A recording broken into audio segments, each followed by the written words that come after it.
In January 2021, the Board of Supervisors adopted the Public Trust and Confidentiality Policy, more commonly known as the Trust Policy.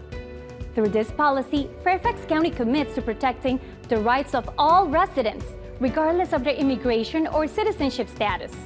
It also guarantees that everyone has an equitable opportunity to participate in the county's economic vitality.